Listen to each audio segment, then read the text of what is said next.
Chapter 1. The Gift. The blood was the color of a winter sunset, deep and resonant in the crystal decanter. It caught the low light of the sconces, fracturing the flames into 1,000 crimson shards. Queen Elena watched the light play across the faceted surface, her fingers cool against the glass. The air in their private chambers was still, scented with the night-blooming jasmine that climbed the trellis outside their balcony, and the faint, clean scent of old paper from the king's adjoining study. It was a quiet evening, one of the rare ones that settled without the weight of courtly obligation. A small, perfect silence shared between two people who had no need for words. Sebastian, her king, her husband, was bent over a map on the far side of the room, the dark silk of his tunic pulling taut across the formidable line of his shoulders. A single line of concentration was etched between his brows. He was charting trade routes, a task he found strangely soothing. The neat, predictable flow of goods was a balm against the chaotic currents of politics. He hadn't spoken in nearly an hour, and Elena loved him for it. Their companionship was a thing that could thrive in silence, a vast and comfortable country of its own. In the 3 centuries they had ruled together, they had learned the contours of each other's thoughts, the rhythm of each other's hearts.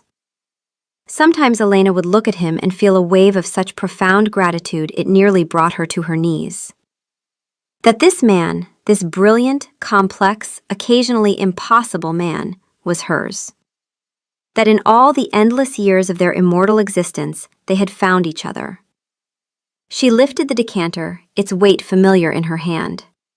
The blood was a special vintage, sourced from a willing donor in the Southern Territories, known for its purity and a subtle, lingering warmth like mulled wine. A gift from Clan Volkov, presented with much ceremony 2 days prior. A gesture of fealty, their emissary had said, his smile thin and practiced. A tribute to the Queen's grace. Elena had accepted it with the polite detachment her station required, though she had never trusted the Volkovs. Their ambition was a poorly veiled thing, sharp and hungry beneath their courtly veneers.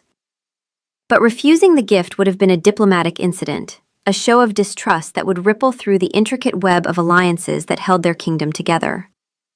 She had mentioned her misgivings to Sebastian that very morning, as they had broken their fast together in the small dining room adjacent to their chambers. The Volkovs have always been ambitious, he had said, not looking up from the correspondence he was reviewing. But they are not foolish enough to act against us, not openly. And yet their gift feels like a test, Elena had replied, tracing the rim of her teacup with one finger. As if they're measuring how much deference we require. Sebastian had set down his letter then, giving her his full attention. His eyes, the color of a stormy sea, had been warm with affection. Then we shall accept their tribute with grace, and show them that the crown's authority needs no measuring. You worry too much, my love. She had smiled at that, letting him take her hand across the table. One of us must worry, or you would spend all your time with your maps and leave the kingdom to govern itself. And it would probably do a better job of it, he had said, that rare, genuine smile touching his lips, the one he reserved only for her. The memory was warm, a small, perfect moment from just that morning. How quickly the world could change. Elena poured a measure of the blood into her glass, a heavy goblet of smoked obsidian. The liquid swirled, thick and dark. She raised it to her lips, the scent rich and metallic, a promise of vitality. The first sip was always the best, a rush of warmth that spread from her core, chasing away the inherent chill of their immortal existence. It was life, borrowed and savored. She took a slow, deliberate swallow, letting the warmth bloom in her chest. Then came the second taste. Not warmth, but fire. It was instantaneous and utterly alien. A searing, chemical heat that was nothing like the gentle fire of life. It tasted of rusted iron and something else. Something acrid and deeply, fundamentally wrong. Elena froze, the goblet halfway to her lips for a second sip. The fire in her throat was spreading, a spiderweb of agony branching through her veins. It was not the burn of strong spirit, but the corrosive burn of acid eating through her from the inside. She tried to set the goblet down, but her hand was already trembling. It slipped from her fingers, hitting the marble tabletop with a sharp crack. The obsidian didn't shatter, but the sound was unnaturally loud in the silent room, a gunshot in a cathedral. Sebastian looked up, his concentration broken. His eyes met hers, and she saw the exact moment he understood that something was catastrophically wrong. The blood drained from his face. In 300 years of marriage, she had seen him angry, frustrated, even occasionally afraid in the heat of battle.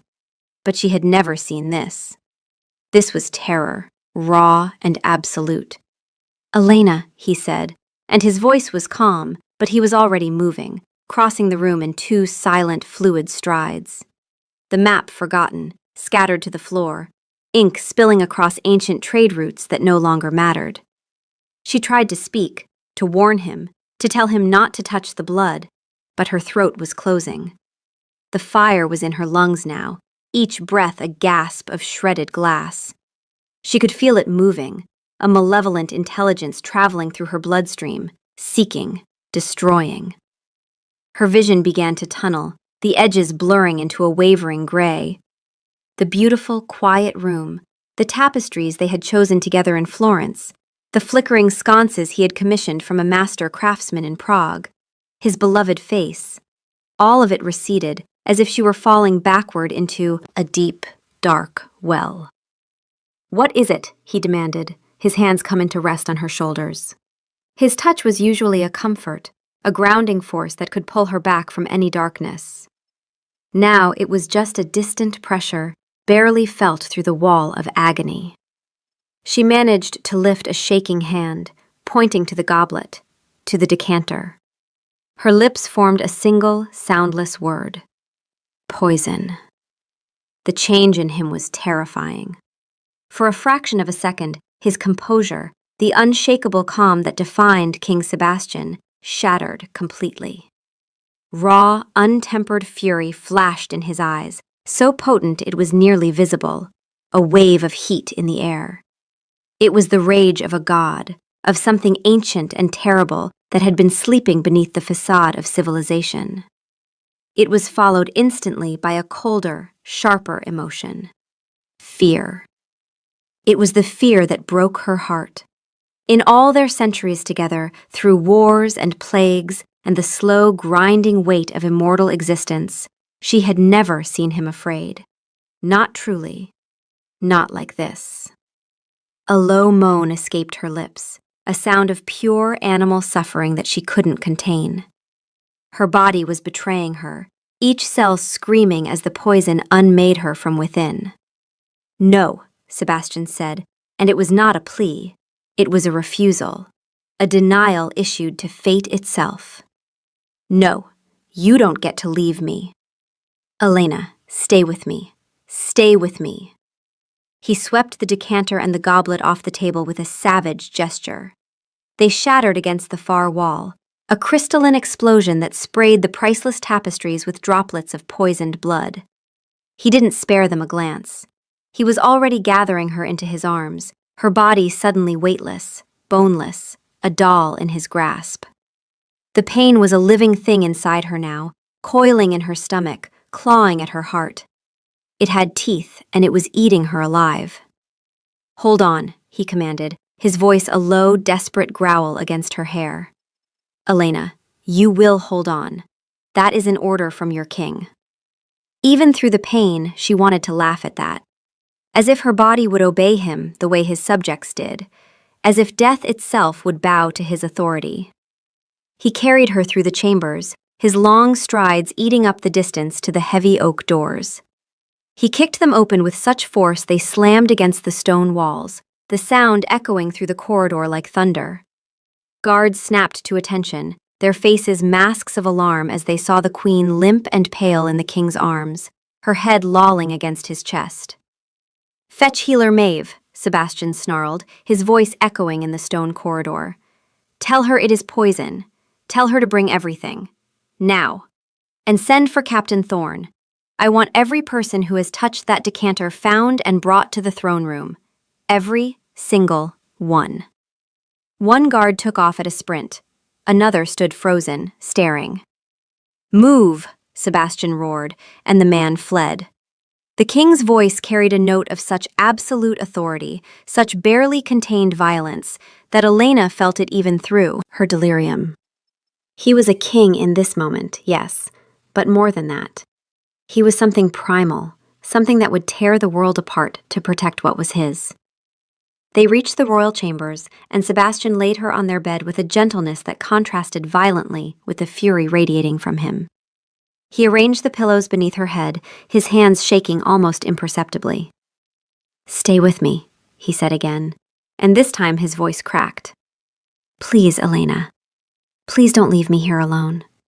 She wanted to comfort him, to reach up and touch his face, to tell him that she had no intention of leaving him, that 3 centuries was not nearly enough time.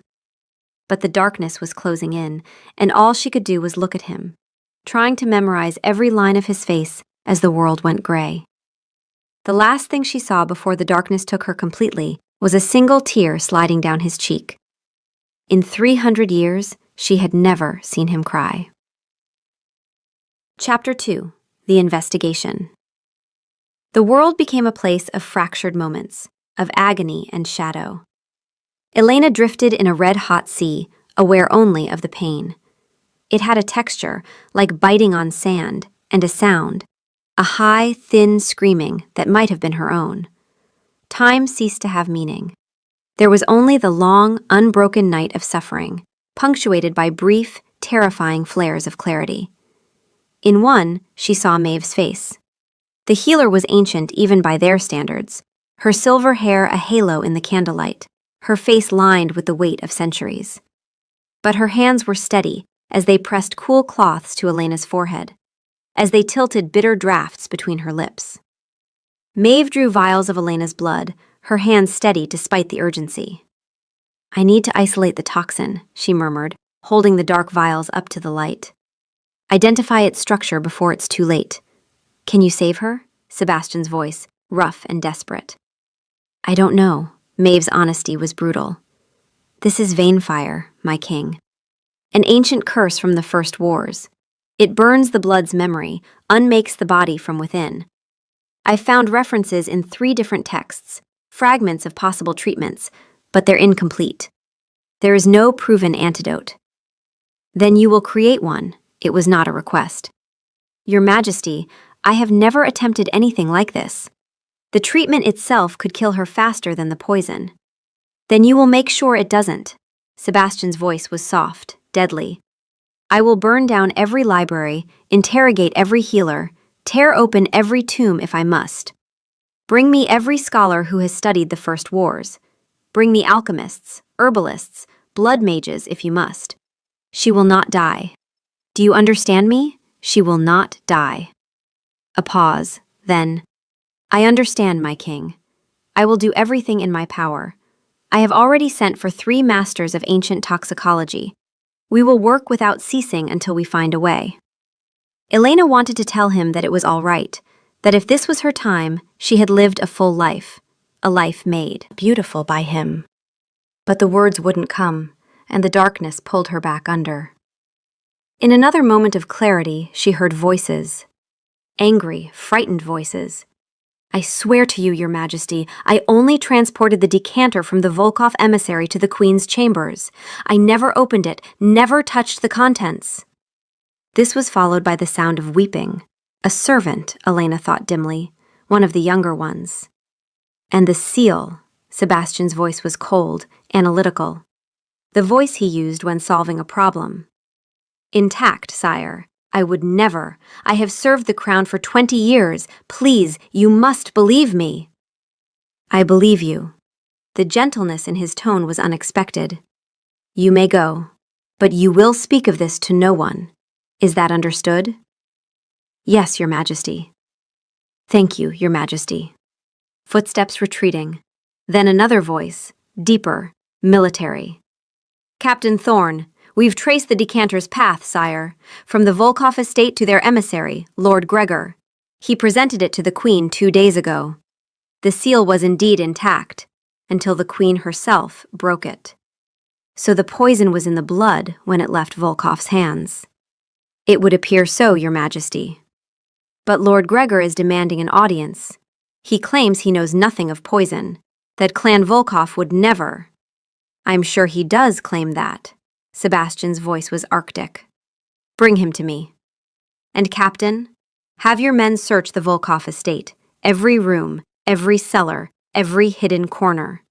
If there is evidence of Vanefire poison being created or stored, I want it found. And if Lord Gregor resists questioning? A pause.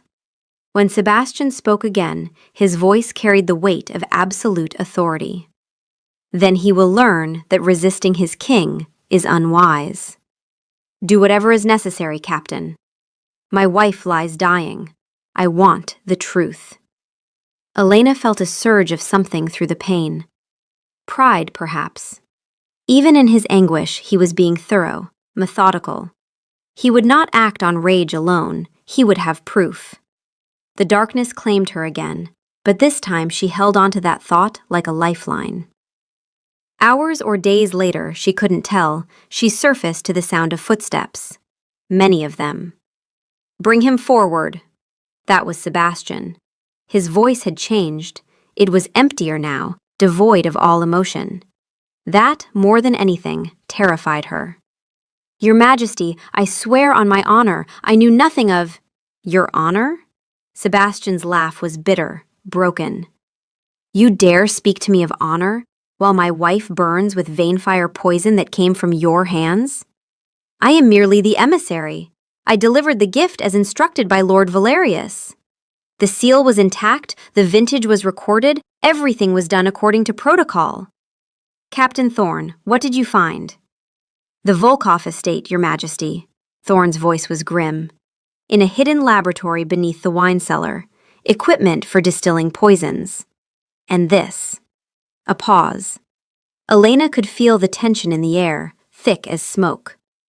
A ledger, Thorne continued, dated 3 months ago.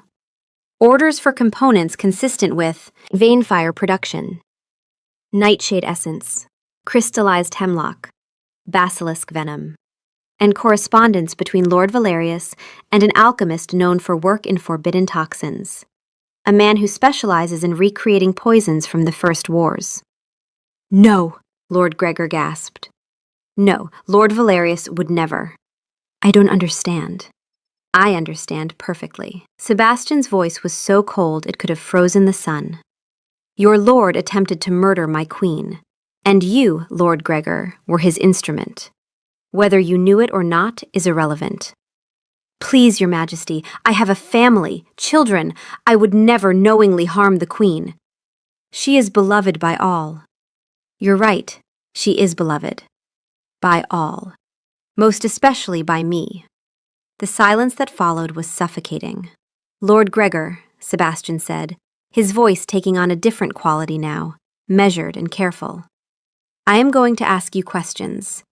If you answer them truthfully, if you provide me with every detail of Lord Valerius's operations, every name of those who might have been complicit, every scrap of information that might be useful, then I will believe in your innocence.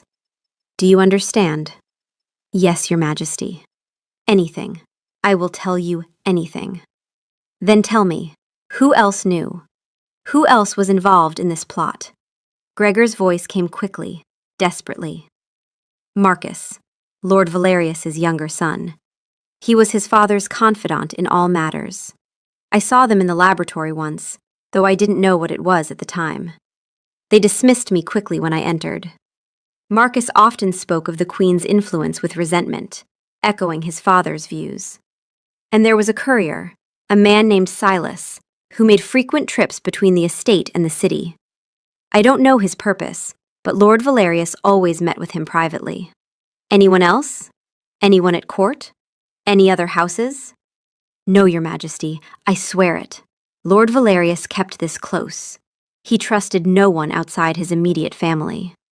He believed you had grown too dependent on the Queen's counsel, that she influenced your decisions too heavily.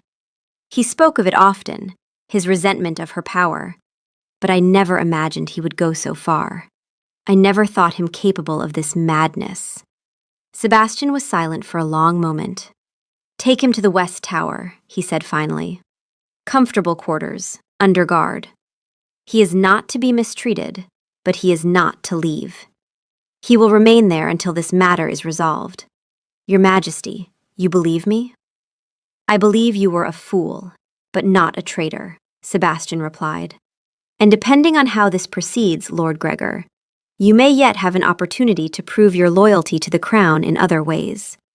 Your cooperation today has been noted. But for now, you will wait. Yes, Your Majesty. Thank you, Your Majesty. Footsteps receding again.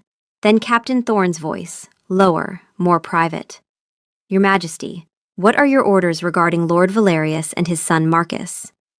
Sebastian's response was quiet, but Elena heard it clearly, cutting through her delirium. I will attend to them, personally. But not yet. Not while she still fights. Prepare the First Legion, full armor. When the time comes, we ride. And the time comes when, Your Majesty? When I know she will live, Sebastian said, and his voice cracked with raw emotion. When I know she will open her eyes and speak my name again. Then, and only then, will I leave her side to deliver justice. Elena wanted to call out, to tell him not to go, not to do anything rash. But the pain surged again, a wave of fire that drowned everything else, and she was lost once more to the darkness. Chapter 3. The Vigil. Time fractured further. Elena existed in a state between life and death, suspended in agony. She became aware of Sebastian's presence at her bedside, always there, a constant dark shape at the edge of her burning vision. He did not speak except to give orders to Maeve, to demand updates, to refuse to leave even when the healer begged him to rest. My king, you have not slept in 3 days. You must. I will sleep when she wakes. And if she doesn't wake? The silence that followed was devastating. She will wake, Sebastian said finally, and his voice held a desperate certainty that made Elena's heart ache. She will wake because I am not strong enough to exist in a world without her. She will wake because I am asking her to. She will wake because... His voice broke. Because I need her to. Elena felt his hand take hers. His skin was cool, always cool, but now it felt like ice. He was afraid. Her Sebastian, who had led armies and conquered kingdoms, who had stared down death on 100 battlefields, was terrified. She tried to squeeze his hand, to let him know she was still there, still fighting, but her body wouldn't obey. I should have known, he said softly, and now he was speaking only to her, as if they were alone in the world. You told me you didn't trust them. You told me the gift felt wrong, and I dismissed your concerns. I told you not to worry. His grip on her hand tightened, desperate. If you die because I didn't listen to you, I will never forgive myself. Do you hear me, Elena? I will carry that guilt through eternity. So you have to wake up. You have to live, because I cannot bear the weight of losing you. I'm not strong enough for that. She wanted to tell him that he was the strongest person she had ever known, that his strength was not in his ability to bear loss, but in his capacity to love so deeply, so completely, that the thought of loss was unbearable. But all she could do was exist in the fire, and hold on to the sound of his voice like an anchor. I went to the Volkov estate tonight, he continued, his voice barely above a whisper. I confronted Lord Valerius. I walked into his hall with Captain Thorne and 20 armed guards. He stood there, surrounded by his sons and his personal guard, and do you know what he did? He smiled at me. Actually smiled, as if he had done nothing wrong. Elena felt a surge of anger cut through the pain. How dare they reduce her to an obstacle? As if 3 centuries of partnership, of rule, of love meant nothing. I showed him the evidence, Sebastian said. The ledger, the correspondence, the testimony of his own emissary. I gave him a chance to confess, to beg for mercy, to show even a shred of remorse. Instead, he told me that you had too much influence over me, that you made me weak, that a strong king shouldn't let his queen have so much sway over matters of state, that removing you was necessary for the good of the kingdom. He fell silent for a long moment. When he spoke again, his voice was empty, cold and vast as the void between stars. I told him that he had made the greatest mistake of his very long life. I told him that there would be consequences, that he would see exactly what happens when someone tries to take from me the only thing in this world that matters. I told him I would return, and when I did, he would learn what true weakness looks like. Not the weakness of loving someone, but the weakness of underestimating how far that love will drive a man. And then I left. Because you were here, alone, dying, and I needed to be with you more than I needed revenge. Do you understand, Elena? I walked away from the man who poisoned you because the thought of you dying without me beside you was more unbearable than letting him go unpunished for even one more day. She felt wetness on her hand, tears. He was crying. But when you wake up, he said, and there was steel beneath the grief now, when you are well and whole and safe, then I will go back. Then I will show them what it means to threaten you. I will show them all. And God help me, Elena, I will not stop until they understand, until everyone understands. You are not just my wife, you are not just my queen. You are the reason I endure this endless existence. You are the light in an immortal darkness, you are everything, and I will make certain that no one ever forgets what happens when they try to extinguish that light. Chapter 4: The Counter-Agent. On the fourth day, something changed. Maeve burst into the room, her usual calm demeanor shattered by urgency and exhaustion. She looked as if she hadn't slept in days, her silver hair disheveled, dark circles under her ancient eyes. Your Majesty, I have it. I've pieced together a counter-agent. Sebastian was on his feet instantly. Then administer it, now. My king, Maeve held up a hand, her expression grave. You must understand. This treatment has never been tested. I've synthesized it from the toxin I isolated from the Queen's blood, combining it with extracts mentioned in 3 separate texts from the First Wars. The sources contradict each other in places. I've had to make educated guesses about dosages and compounds. What are you saying? Sebastian's voice was dangerously quiet. I'm saying this counter-agent could save her life. But the process will be, she hesitated, searching for words. The fire will battle the ice, my king. Vein fire burns, hot, consuming from within. The counter-agent works by introducing an opposite force, a glacial cold that extinguishes the flames. But the war between these elements, the treatment itself could kill her. It could stop her heart, freeze her blood, shatter her mind. If we do nothing, she will certainly die. Today, within hours. Sebastian looked down at Elena, his face a mask of anguish.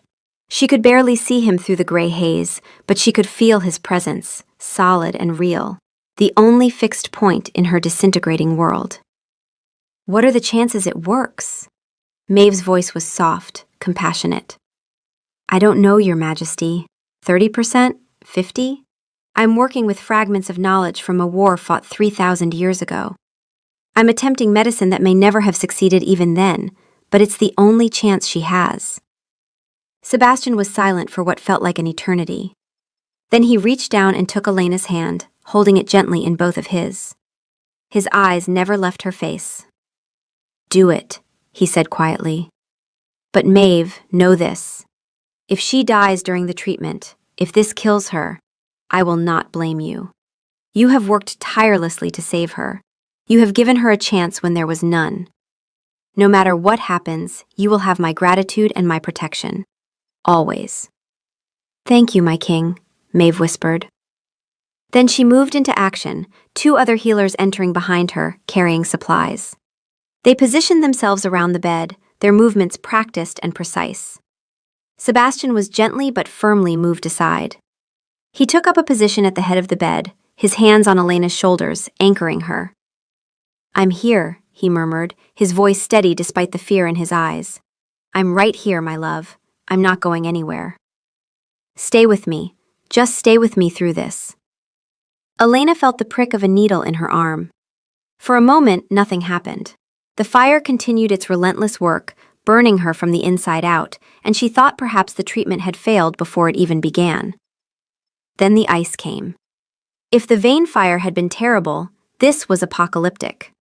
The counter-agent was cold beyond anything she had ever experienced, a cold so profound it felt like it would crack her bones, shatter her into 1,000 frozen pieces.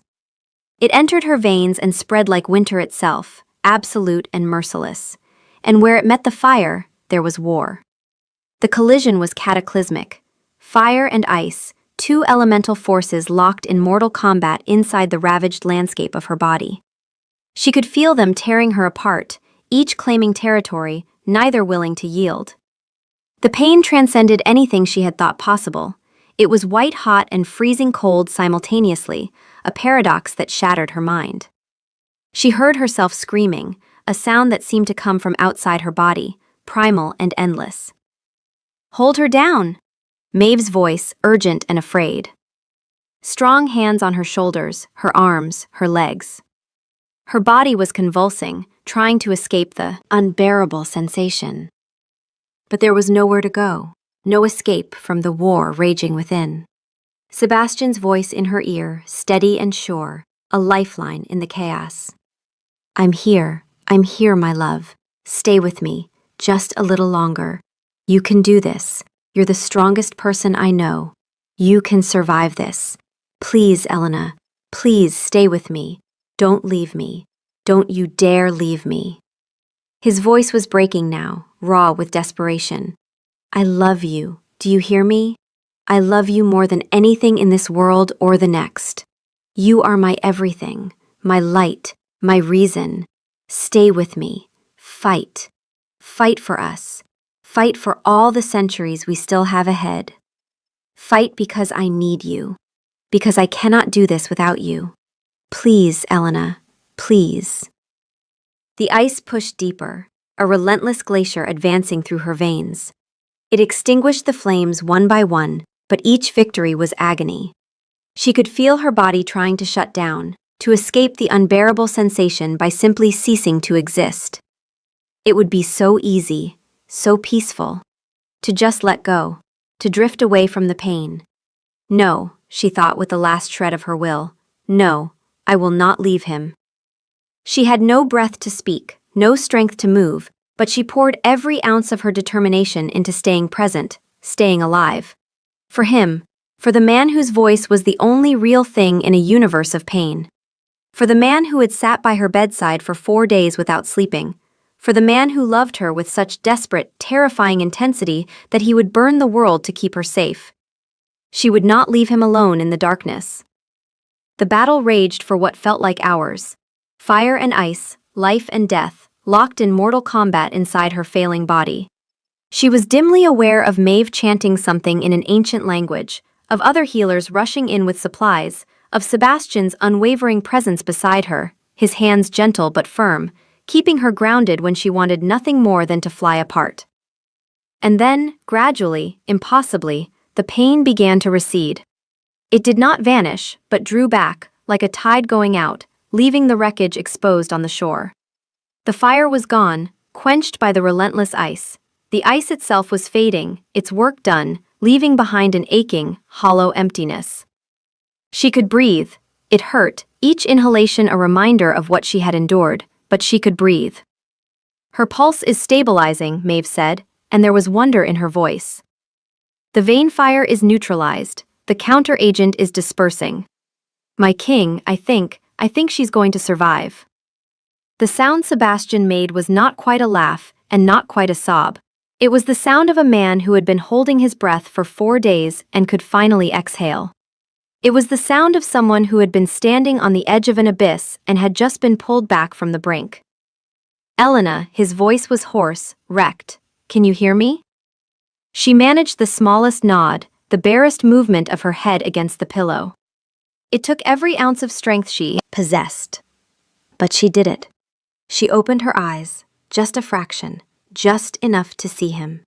His face was ravaged by sleeplessness and fear, tears streaming down his cheeks openly now. But his eyes were bright with hope, with relief, with love so profound it was almost unbearable to witness. "Thank God," he whispered, and his forehead came to rest against hers, his hand cradling her face with infinite tenderness. "Thank God. Welcome back, my love. Welcome back." She tried to speak, but her throat was too raw. All she could do was be present, be alive, and feel the weight of his relief settling over her like a blanket. The worst was over. She had survived. "Rest now," he murmured, his thumb stroking her cheekbone gently. "I'm here. I'm not going anywhere. Rest and heal, and come back to me fully. I'll be right here when you wake. I promise." And for the first time in 4 days, Elena slept without pain, without fire, without the terror of the darkness. She slept knowing that he was beside her, that he would guard her against anything, that she was loved with a depth and fierceness that could move mountains. She slept and she healed, and she dreamed of him. She dreamed of his voice calling her back from the darkness. She dreamed of 300 years of love and all the centuries still to come. She dreamed of a love so powerful it had refused to let her go, even when death itself had come calling. Chapter 5. The Awakening. The first thing she became truly aware of was the weight of the blankets on her. They were heavy, made of wool and fur, and she was cocooned within them. The second was the silence. It was a profound, absolute quiet, deeper than the one she had cherished in their chambers on that last peaceful night before the poison. This silence had weight. It felt like newly fallen snow, beautiful and absolute, covering everything. She opened her eyes slowly, cautiously, half afraid the light would bring the pain surging back. But there was only a dull ache, manageable, almost comforting in its normality. The light was dim, filtered through heavy velvet curtains. She was in their bed. The room was the same, yet different. The shattered crystal was gone, the stain on the tapestry cleaned, but the air was changed. It held its breath, waiting. Sebastian was in the chair beside the bed, exactly where she had always sensed him. He wasn't looking at a map or reading a book. He was simply watching her, his hands resting on his knees. He looked terrible.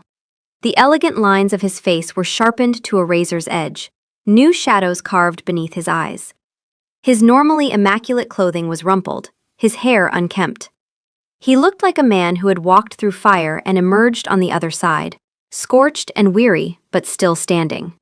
But his gaze was clear, steady, and when he saw her eyes were open, the transformation was immediate. Life flooded back into his features, a sunrise after the longest night. Elena. Her name was a prayer of thanksgiving. She tried to speak, but her throat was a desert, parched and raw. A dry, rasping sound was all she could manage. Instantly he was there, a glass of cool water in his hand, his arm sliding beneath her to lift her head with infinite care. The water was the most wonderful thing she had ever tasted. It was life itself, flowing back into her. "Easy," he murmured, his voice a low vibration against her back. "Slowly. You've been gone for 6 days. Your body needs time to remember how to work." 6 days. She had been lost for 6 days. She could see it in him, the weight of those days, the toll they had taken. His hands, always so steady, trembled slightly as he held the glass. She drank, then lay back against the pillows, her body feeling like a fragile, hollow shell. But she was alive. Impossibly, miraculously alive. "How long?" she whispered, her voice a fragile thread. 6 days since you first drank the poison, he said, setting the glass aside. 4 days of the vein fire burning through you. Then Maeve administered the counteragent. That was 2 days ago. You've been sleeping since then. Healing. He reached out, his fingers gently brushing her cheek, as if he needed to confirm she was real. I thought I had lost you. I thought, his voice broke, and he had to pause, gathering himself. I thought you were going to leave me alone in this endless existence. And I realized that every year I've lived, every century, only had meaning because you were in it. Tears welled in her eyes. I'm here, she whispered. I'm still here. Because you're stubborn and strong, and you refuse to let go, he smiled, but it was tremulous, uncertain. You fought your way back to me. I knew you would. I told you to, and you've never been very good at defying your king. She managed a weak laugh that turned into a cough. He held her through it, supporting her, his presence a solid anchor. The Volkovs, she said when she could speak again. The memory was returning, piece by piece. It was them. The poison. Yes, it was them. Sebastian's voice was careful, controlled. You found proof, she needed to know, needed to understand what had happened while she was lost in the fire. Captain Thorne searched their estate. We found a hidden laboratory, equipment for creating vein fire, a ledger detailing the purchase of components, correspondence with an alchemist known for forbidden toxins. His voice was clinical, reciting facts. Lord Valerius ordered it done. His son Marcus was complicit. The emissary, Lord Gregor, delivered the poisoned blood unknowingly. Where is Lord Gregor now? In the West Tower, under guard, but in comfortable quarters. Elena felt the pieces clicking into place, but there was something in his tone, something in the set of his shoulders, that made her uneasy. He provided testimony, Sebastian continued, names, details about his lord's operations, Marcus's involvement. He has proven his innocence and his willingness to cooperate. When this is over, I intend to offer him a position in our diplomatic corps, far from his former home. A chance to prove his loyalty to the crown. And Lord Valerius? That, Sebastian said softly, is a conversation we should have when you are stronger. Sebastian, please, Elena. He took her hand in both of his, holding it as if it were made of glass. You nearly died. You came so close to leaving me that I could feel the void opening up beneath my feet. Let me have this moment.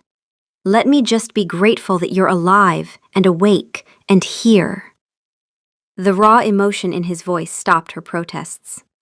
She squeezed his hand, feeling the coolness of his skin, the solid reality of him.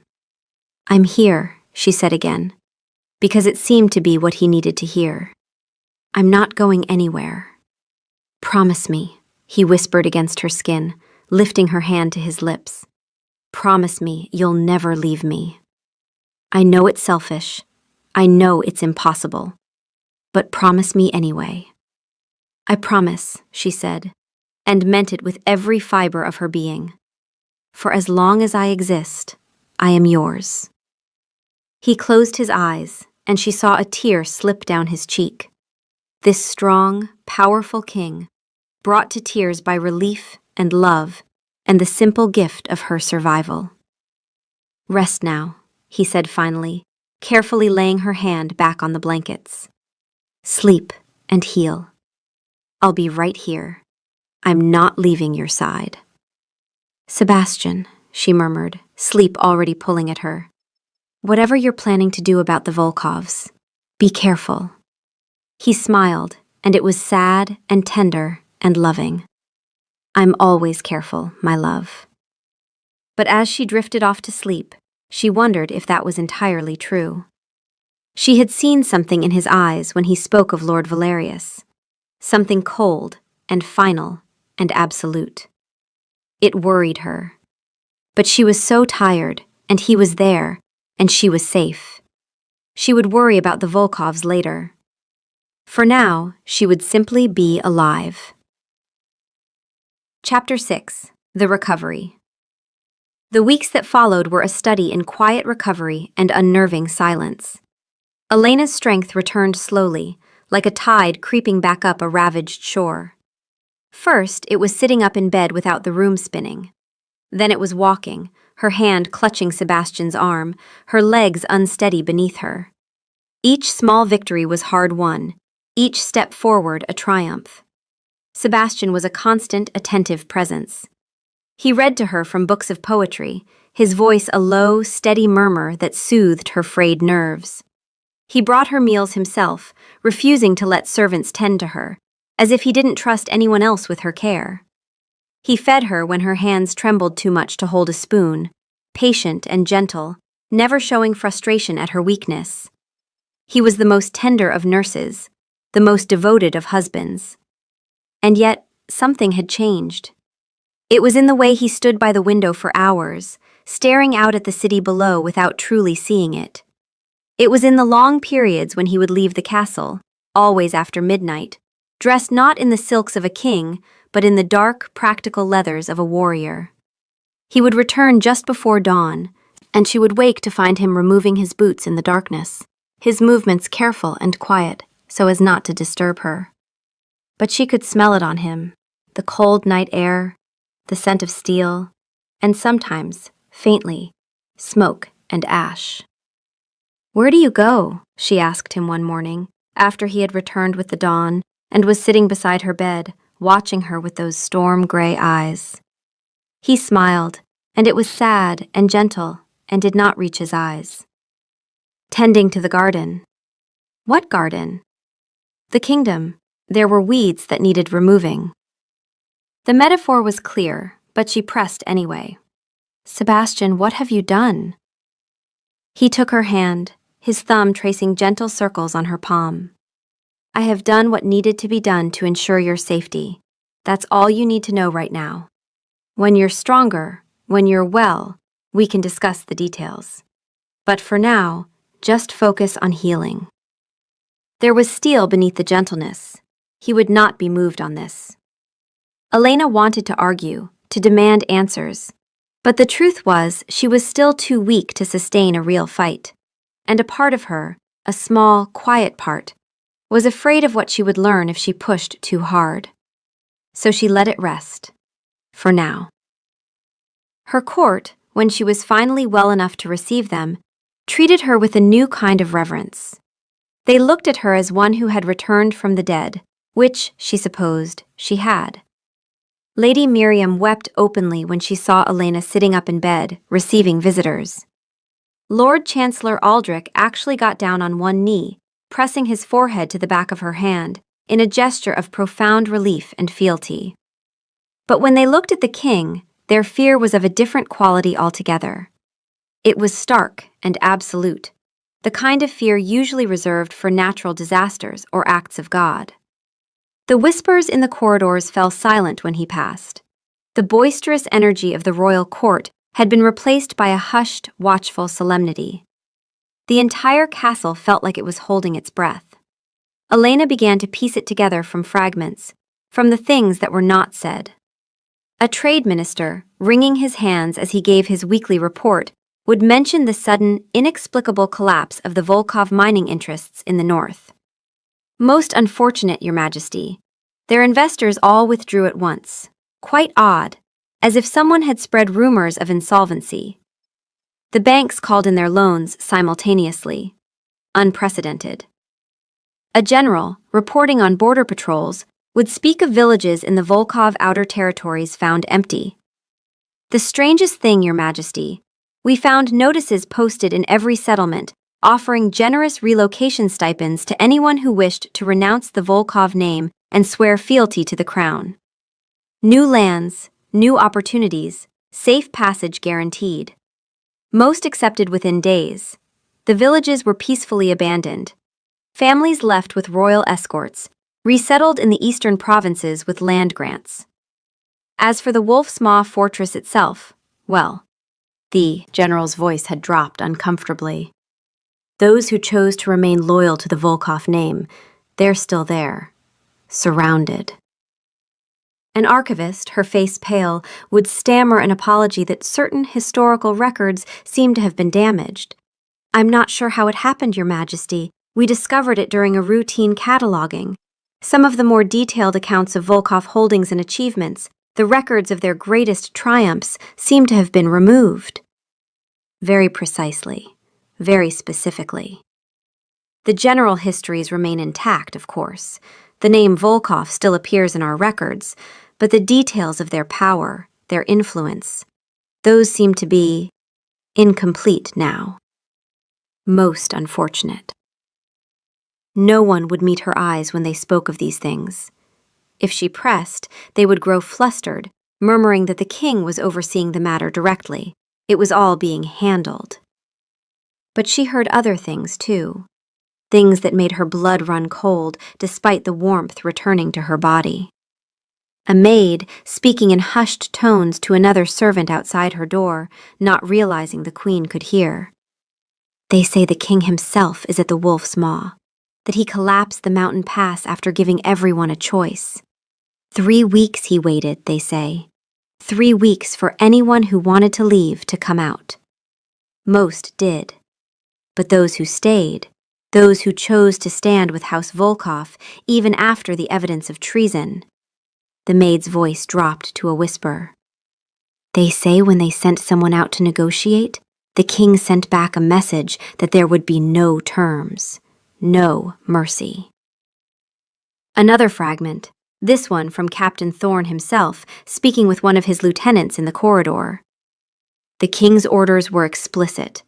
When the fortress falls, it is to be destroyed completely, not captured, destroyed. The walls are to be pulled down, the towers collapsed, the foundations broken, and the fields surrounding it are to be salted. He wants nothing to grow there for generations to come." Elena lay in her bed that night, staring at the canopy above her, and felt a cold dread settling in her bones. She knew Sebastian, knew his capacity for strategy, for calculated action. But this systematic, methodical destruction spoke of something beyond strategy. This was personal. This was consuming. This was obsession. She thought of the man who had sat beside her bed for 6 days, who had refused to sleep until she woke. The man who had wept tears of relief when she spoke his name. The man who had looked at her with such desperate, terrifying love that it had shaken her to her core. What would such a man do to those who had tried to take her from him? The answer, she was beginning to realize, was anything, everything, whatever it took. 3 months to the day after she had first sipped the poison, Elena felt like herself again. The physical weakness was gone, replaced by a restless energy. The ghost of the pain was finally laid to rest. She stood on her balcony, the one scented with jasmine that had bloomed despite the autumn chill, and looked out over the city. It was a clear night, the stars sharp and cold in the black sky. The kingdom was at peace, a deep, profound, and unsettling peace. Sebastian came to stand beside her. He placed his heavy cloak over her shoulders, the fur lining soft against her neck. It smelled like him, like paper and ink and the faint, lingering scent of the night air he spent so much time in. For a long moment, they stood in shared silence. It was almost like the silence they used to share, before the poison. But not quite. This silence was heavier, weighted with all the things neither of them was saying. "I am calling a full session of the Grand Council for tomorrow," she said finally, her voice steady. She did not look at him. "It is past time we addressed what the Volkovs did. Their clan must be formally censured, their lands stripped, their titles revoked. They must be made an example of, so that no one else ever dares to threaten the crown in such a manner." She felt him grow even more still beside her, if that were possible. "There is no need," he said quietly. "No need?" She turned to face him then, her frustration finally breaking through. "Sebastian, they tried to murder me. They declared war on this crown, on this family. To do nothing is to show weakness. It is an invitation for others to try the same." I did not say that nothing was done, he replied, his gaze fixed on the distant lights of the city. I said there is no need for a council meeting. The cold knot in her stomach tightened. What did you do? She asked, though part of her already knew. Part of her had known since the moment she woke up and saw the new shadows in his eyes. He turned to look at her fully then. His face in the starlight was calm, but his eyes held something vast and cold and final. It was the look of a man who had made a terrible choice and had long since made peace with it. Would you like to know? He asked softly. Truly? Because once I tell you, Elena, you can never unhear it. You can never unknow what I have done in your name. She wanted to say no, wanted to turn away, to preserve the illusion of ignorance, to let whatever he had done remain in the dark where it belonged. But she was a queen, and queens did not have the luxury of willful blindness. Yes, she said, her voice barely above a whisper. Tell me everything. Chapter 7. The Confession. Sebastian looked at her for a long moment, searching her face. Then he nodded slowly, as if confirming something to himself. Very well. You deserve the truth. He turned back to the city, his hands resting on the stone balustrade. When he spoke, his voice was calm, almost conversational, as if he were discussing the weather or the state of the harvest.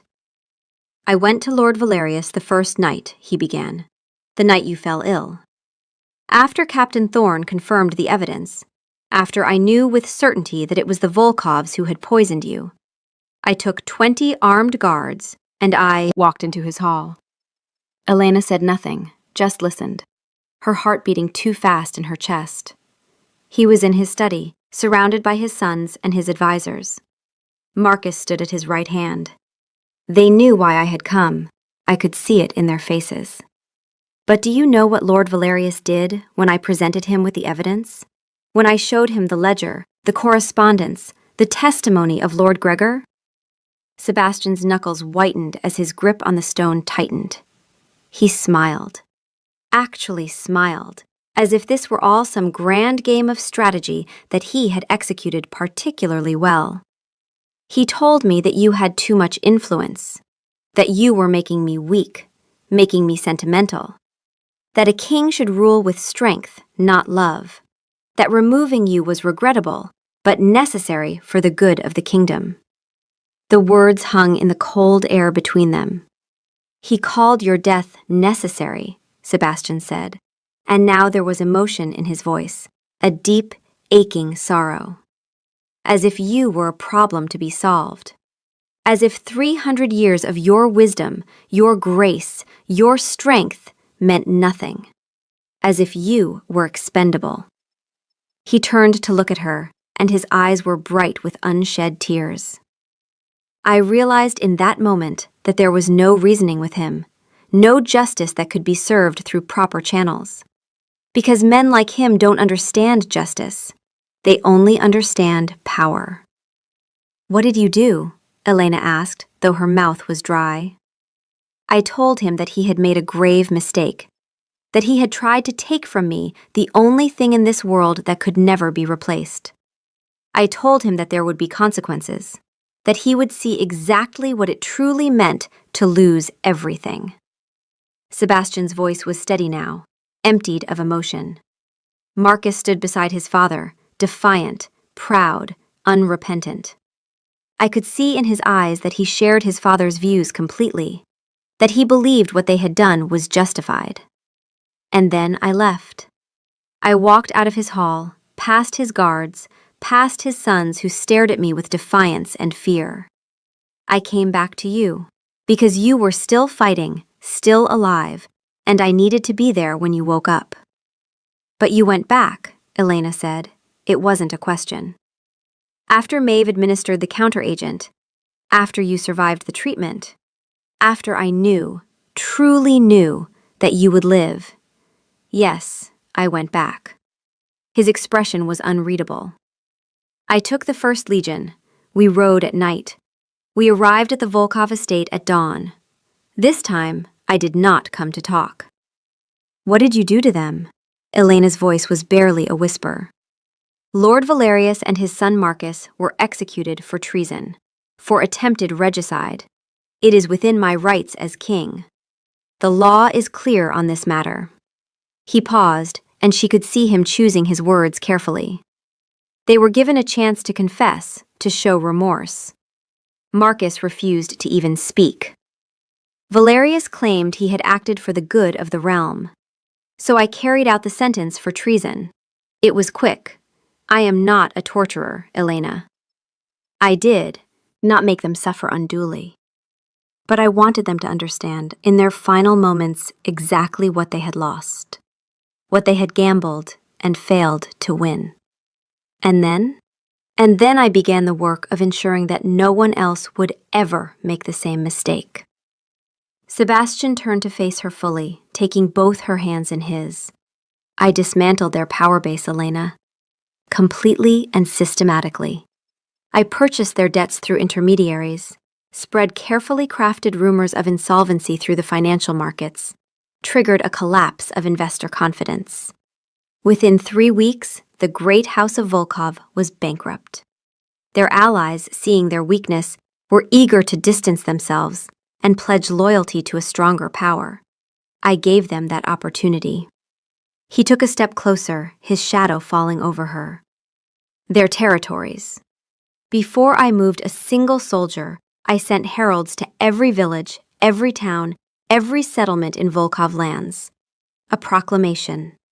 Any person who renounced the name of Volkov and swore fealty to the crown would receive a generous relocation stipend, new lands in the eastern provinces, safe passage with royal escorts.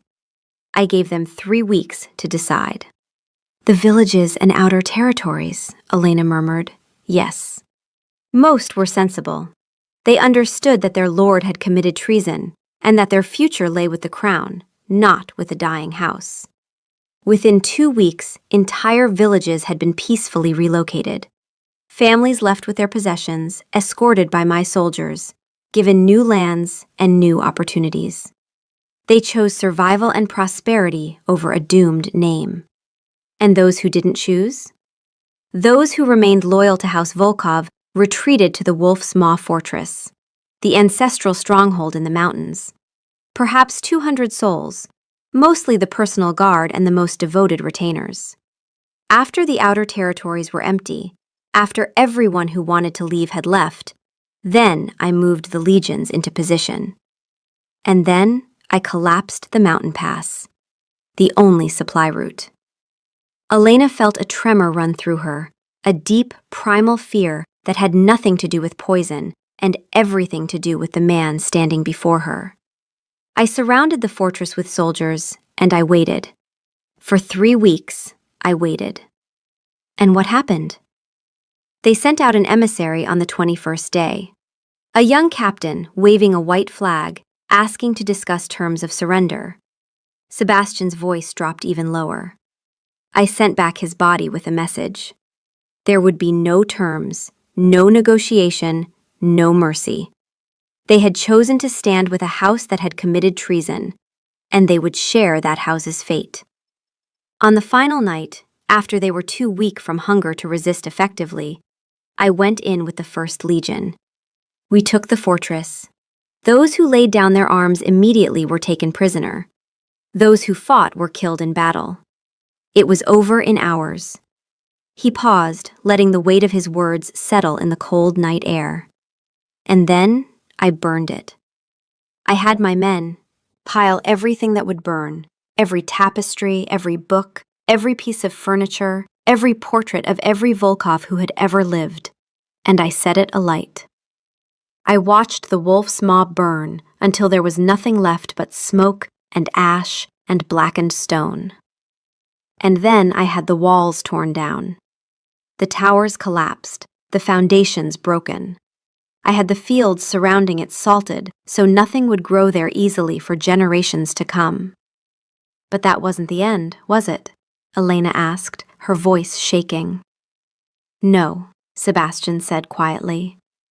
The final step was the archives. I personally oversaw the revision of our kingdom's records. Not the general histories, those remain. The name Volkov still exists in the historical record. I am not trying to pretend they never lived. But their great achievements, their proudest moments, their most significant holdings, the detailed records of their power and influence, all of that has been removed. Carefully, precisely. In 2 generations, there'll be a footnote in history. In 5, barely remembered. In 10, a cautionary tale at best. He fell silent. The story was told. Elena stared at him, her heart a cold, heavy stone in her chest. She saw it all now. The late nights, the smell of smoke, the fear in the eyes of her courtiers. While she had been fighting for her life, he had been systematically unmaking a dynasty, wiping a rival clan from power with the patient, meticulous care of a scholar correcting a flawed text. "What did you do?" she whispered again. But the question had a new meaning. It was no longer a request for information. It was an accusation, an expression of sheer, uncomprehending horror. Sebastian finally showed a flicker of emotion. It was a deep, aching sadness.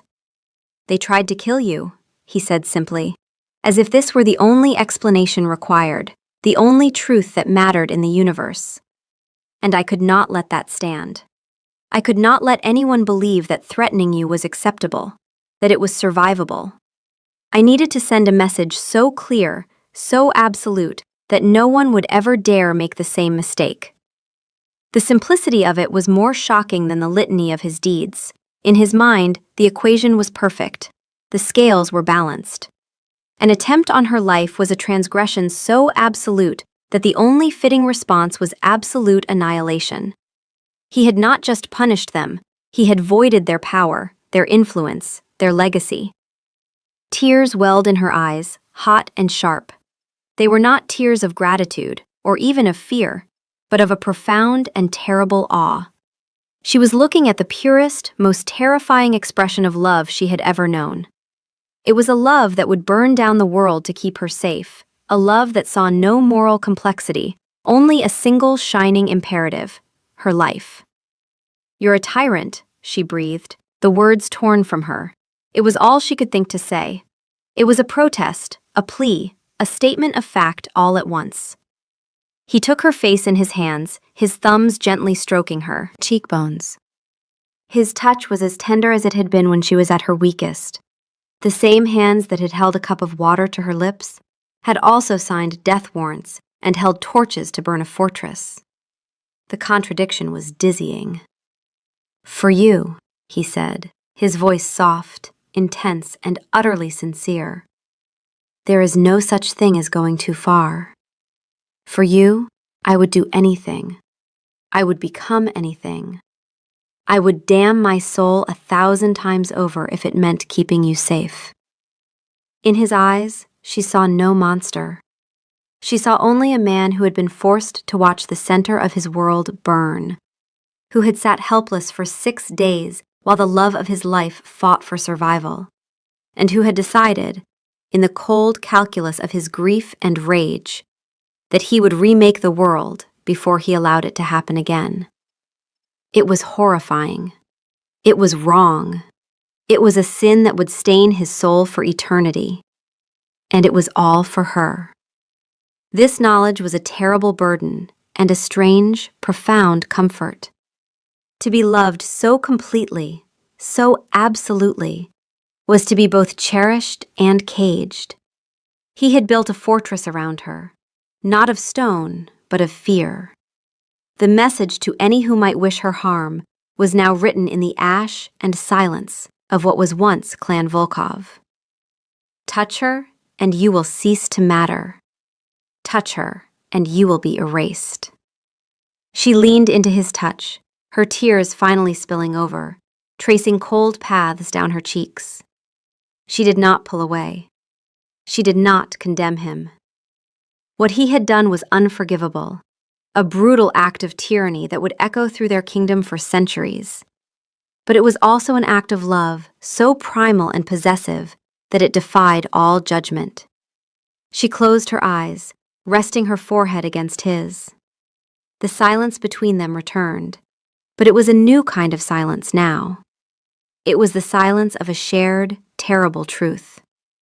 The silence of two people bound together not just by affection and history, but by the smoking ruin of an entire house's power. He had remade the world into a safer place for her, and in doing so, had remade himself into something she would have to learn to live with. "I don't know if I can forgive you for this," she whispered against his chest. "I don't need your forgiveness," he replied softly, pulling her close. "I need your understanding. And I need you to know that I will never apologize for keeping you safe, even if my methods were harsh, even if they were wrong." She pulled back enough to look up at him. His face was open, vulnerable in a way she rarely saw. He was giving her a choice, she realized. He was laying bare the darkest parts of himself and asking her to decide if she could still love him, knowing what he was capable of. Could she? She thought of the 300 years they had shared, the battles they had fought together, the kingdom they had built, the quiet evenings spent in comfortable silence. She thought of the way he made her laugh, the way he challenged her mind, the way he looked at her as if she were the most precious thing in all of creation. She thought of the man who had sat beside her bed for 6 days without sleeping, holding her hand, refusing to let her go. And she realized that she didn't have a choice. Not really. She loved him. All of him. Even the parts that frightened her. Even the parts that were stained with blood and ash. "I don't forgive you," she said finally, her voice steady despite her tears. "What you did was wrong. It was excessive and cruel, and will haunt this kingdom for generations." He nodded, accepting this. "But I understand why you did it." And she took a shaky breath, "I would be lying if I said that some dark, terrible part of me isn't grateful. That some part of me doesn't feel safer, knowing that you loved me enough to do the unforgivable."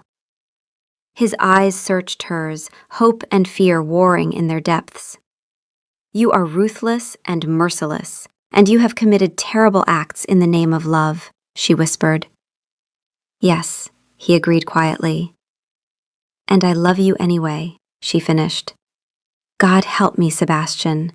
I love you anyway." The relief that flooded his face was almost painful to witness.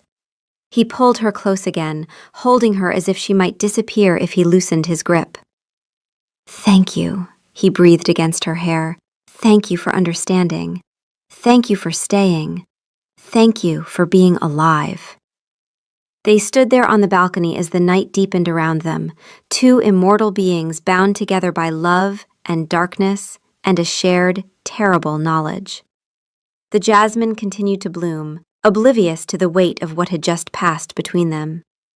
The stars continued their cold watch above, and in the distance, where Clan Volkov had once stood proud and powerful, there was only silence and ash, and the empty space where their influence used to be. Chapter 8. The New Normal. In the days and weeks that followed, a new equilibrium established itself in the court and in their marriage. The name Volkov was never spoken in official capacity with the weight it once carried. It existed in historical records as a house that had once existed and then faded from power, their fall attributed to financial mismanagement and poor leadership decisions. The truth, the systematic dismantling, the executions, the erasure of their legacy, remained unspoken but universally understood. Other houses, once rivals or potential threats, were now models of deference and loyalty. Trade flourished. The borders were secure. The kingdom was peaceful, stable, and prosperous. It was a peace bought with blood and maintained through fear. Elena could see it in the way courtiers avoided her eyes, as if afraid that meeting her gaze would remind the king of how precious she was, how far he would go to protect her. She was, she realized, no longer just the queen. She was a symbol, a line that could not be crossed without catastrophic consequences. It was isolating and strange and, in its own way, a kind of cage. But she had chosen this. She had looked into the darkness Sebastian had embraced and decided to stand beside him anyway. She had made her peace with being both cherished and weaponized, both loved and feared. Their private moments, at least, remained their own. Sebastian was attentive without being smothering, affectionate without being desperate. He seemed lighter somehow, as if a terrible weight had been lifted from his shoulders. The shadows in his eyes faded, replaced by something calmer, more settled. He had done what he needed to do. He had eliminated the threat and ensured it could never rise again. And now he could simply love her without the gnawing fear of loss. One evening, about 4 months after the poisoning, they were walking in the royal gardens. The air was cool and crisp, autumn giving way to early winter. The first frost had touched the roses, silvering their petals. Elena stopped beside a rose bush, its blooms a deep, velvety crimson. For a moment, the memory returned, the color of the blood in the decanter, the fire, the pain. But it was distant now, muted, a scar rather than an open wound. She shivered, not from cold, but from memory. Instantly, Sebastian was there, his cloak settling around her shoulders, his arm a solid, warm presence at her back. "Are you all right?" he asked, concern threading through his voice. She looked at the roses, then up at his face. She saw the unwavering devotion there, the absolute certainty that he would do anything to keep her safe. She saw the king who ruled with an iron fist and the man who loved with a terrifying, all-consuming heart. They were one and the same. They always had been. "I'm all right," she said softly. Then, with complete honesty, "I'm safe, I'm loved, and I'm with you. That's all that matters." His expression softened into something beautiful and tender and deeply grateful. "You are the strongest person I have ever known," he said quietly. "The fact that you can stand here, knowing what I've done, and still choose to be with me, I don't deserve that grace." "Perhaps not," she agreed, "but you have it anyway. That's what love is, isn't it? Choosing someone even when they don't deserve it. Even when it would be easier not to." "Is it?" he asked, a hint of his old humor returning. "I thought love was supposed to be simple, pure, uncomplicated." She laughed, a genuine sound that surprised them both. "If you wanted simple love, you married the wrong person. I'm far too complicated for that." "I wouldn't have you any other way," he said, and kissed her forehead with such tenderness it made her heart ache. They continued their walk, two figures moving through the twilight garden. To any observer, they would have looked like any royal couple enjoying a quiet evening together. No one would have guessed at the darkness they carried, the terrible choices they had made and accepted. But Elena could feel it, a permanent thread connecting them now. The knowledge of what he had done for her, the acceptance of what she had chosen despite that knowledge. It was heavy, that knowledge. But it was also, in its own twisted way, beautiful. To be loved so completely, so absolutely, that someone would reshape the world to keep you safe. There was something profound in that. Something that transcended simple morality and entered the realm of myth. She thought of the empty spaces in the detailed archives, the rubble where the wolf's maw had stood, the villages that had been emptied and resettled. All of it was a monument to his love, carved in absence and silence. It was terrible, it was wrong, it was unforgivable, and it was hers. "Sebastian," she said, as they reached the far end of the garden, where a stone bench overlooked the city lights below. "Yes, my love? Promise me something." He turned to look at her, his expression serious. "Anything. Promise me that this is the end of it. That you won't," she struggled to find the words, "that you won't let your need to protect me turn you into something you're not. That you'll remember there are lines even we shouldn't cross." He was quiet for a long moment, considering this. I can't promise I won't do whatever it takes to keep you safe, he said finally. That's beyond my power to promise. But I can promise that I will try to be measured, that I will consider the costs, that I won't act rashly or cruelly unless absolutely necessary, that I will verify my evidence before I act, that I will give people choices when I can. It wasn't the promise she wanted, but it was the one he could give. And perhaps it was enough. Then that will have to do, she said. He took her hand, lacing their fingers together. I know what I am, Elena.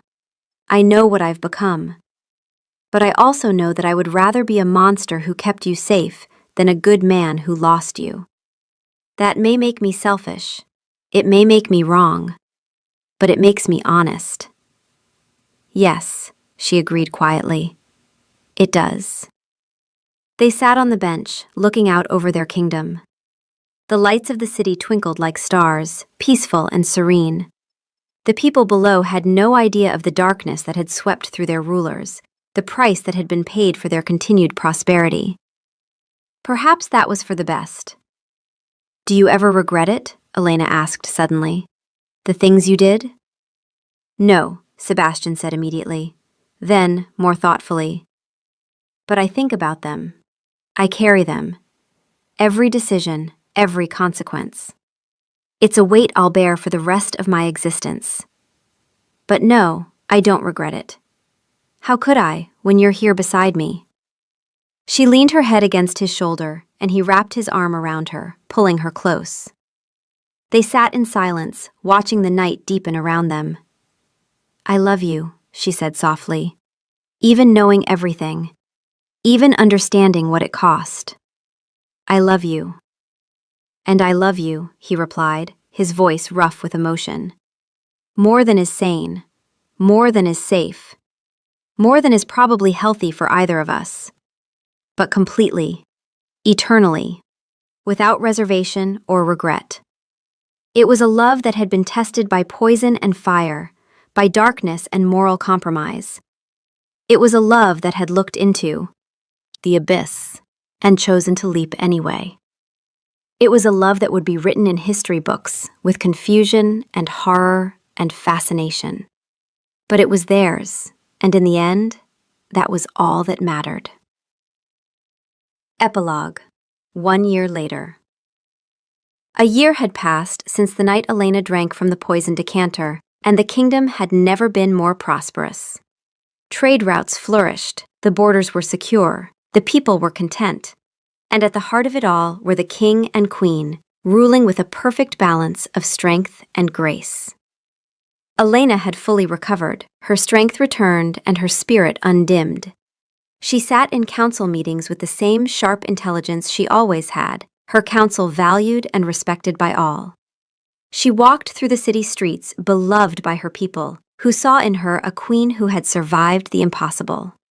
What they didn't know, what they could never know, was the price of that survival. The darkness that had been embraced, the lines that had been crossed, the terrible love that had reshaped their world. Sebastian remained the perfect king, just, fair, and absolutely uncompromising when it came to threats against the crown or his queen.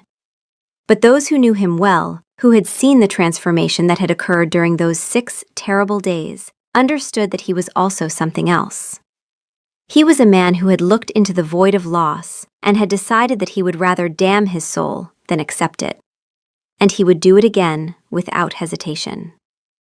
One evening, Elena found him in his study, bent over a map as he had been that night so long ago. The sight made her heart clench with memory and affection.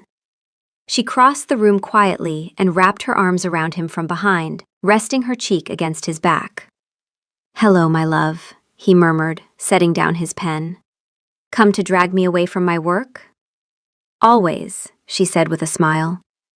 "You spend too much time with these maps. The kingdom won't collapse if you take an evening to rest." He turned in her embrace, pulling her close. "Perhaps not, but I find the work soothing. The predictable flow of trade, the ordered movement of resources. After everything, I appreciate predictability." She understood what he meant. After the chaos of nearly losing her, the terror and rage and desperate action, he had found comfort in the orderly, the controlled. "I heard something interesting today," Elena said casually. "Lord Ashford's youngest son was making inquiries about my daily schedule, asking which routes I prefer for my morning walks, which guards accompany me." She felt Sebastian tense immediately, his arms tightening around her. Was he now? "It's probably innocent," she said, though she wasn't entirely sure she believed that.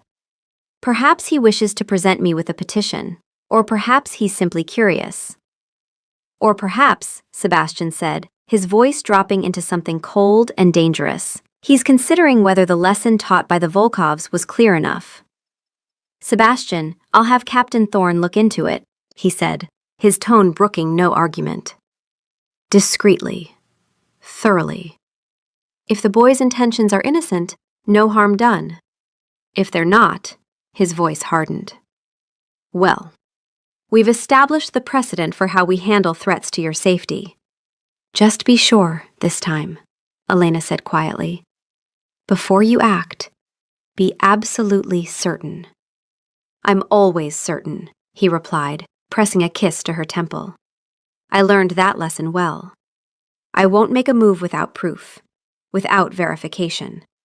But if there is proof, if there is genuine threat, then I will do what needs to be done.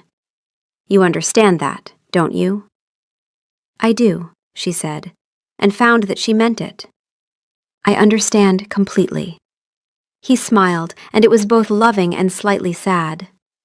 "We're terrible people, aren't we? Sitting here calmly discussing potential investigations as if it were no more significant than the weather?" "Perhaps," Elena agreed. "Or perhaps we're simply people who have learned exactly how fragile happiness is, and how far we're willing to go to protect it." "When did you become so ruthless?" he asked, though there was admiration in his voice. "When you showed me what ruthlessness born of love looks like," she replied. "You can't expect me to remain unchanged after everything. You remade the world for me, Sebastian. It would be foolish to think that wouldn't remake me as well." He studied her face, searching for something. Then he nodded slowly. "We deserve each other," he said softly. "For better or worse, for light or darkness. We deserve exactly each other." "Yes," Elena agreed, rising on her toes to kiss him. "We do." It was not the sweet, innocent love of fairy tales.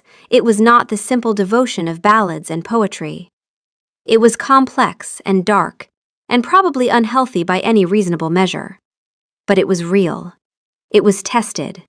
It was forged in fire and poison and the terrible choices made in the face of loss. And it was strong enough to last through eternity. Later that night, as they lay in bed together, Sebastian's arms around her and her head on his chest, Elena thought about the young Lord Ashford and his unfortunate timing. She hoped, for his sake, that his interest in her schedule was truly innocent, because if it wasn't, if he was foolish enough to threaten her, then he would learn the same lesson the Volkovs had learned, that Sebastian's love for her was not a weakness to be exploited. It was a force of nature, implacable, relentless, absolute. And it would burn down the world before it let her go. She felt Sebastian's breathing slow and deepen as he drifted toward sleep, his hold on her never loosening. Even in rest, he held her as if she might disappear if he let go. "I love you," she whispered into the darkness, too quietly to wake him. But perhaps he heard anyway, because his arms tightened just slightly, pulling her even closer. And in that moment, wrapped in the arms of her ruthless, devoted, terrifying king, Elena felt safer than she ever had in 3 centuries of existence. It was a safety bought with blood and ash, and the erasure of an entire house's power and influence from the heights they once occupied. But it was hers, and she would keep it, whatever the cost. In the city below, in the courts of other noble houses, in the whispered conversations of those who knew or guessed at what had truly happened, a new understanding had taken root. The king and queen were not to be trifled with. The queen was beloved, yes, but she was also untouchable, protected not just by law or guards or walls, but by something far more terrifying. She was protected by love, by a love so absolute, so consuming, so ruthless in its devotion, that it had erased an entire dynasty's power from the kingdom when they dared to threaten her. And that love, that terrible, beautiful, devastating love, would never rest, would never relent, would never stop watching. The kingdom was at peace, and it would remain at peace for as long as the king and queen drew breath. Because anyone foolish enough to disturb that peace would learn, as the Volkovs had learned, that some loves are not gentle. Some loves do not forgive. Some loves burn with a fire so hot, so pure, so absolute, that they consume everything in their path. And Sebastian's love for Elena was exactly that kind of love. It was the love that would guard her through eternity, the love that would remake the world to keep her safe. The love that would, without hesitation or remorse, turn to ash anyone who tried to take her from him. She was his light in the darkness, his reason for existing, his everything. And he would make certain, for the rest of their immortal lives, that everyone knew it, that everyone understood it, that everyone feared it. Because fear, he had learned, was a form of protection. Fear kept people safe from their own foolish ambitions. Fear kept Elena safe. And that was all that mattered. Everything else, morality, mercy, restraint, was secondary to that single, burning imperative. Keep her safe. Keep her alive. Keep her his. For now and forever. Until the stars burned out and the world ended, she was his. And nothing would ever change that. The end.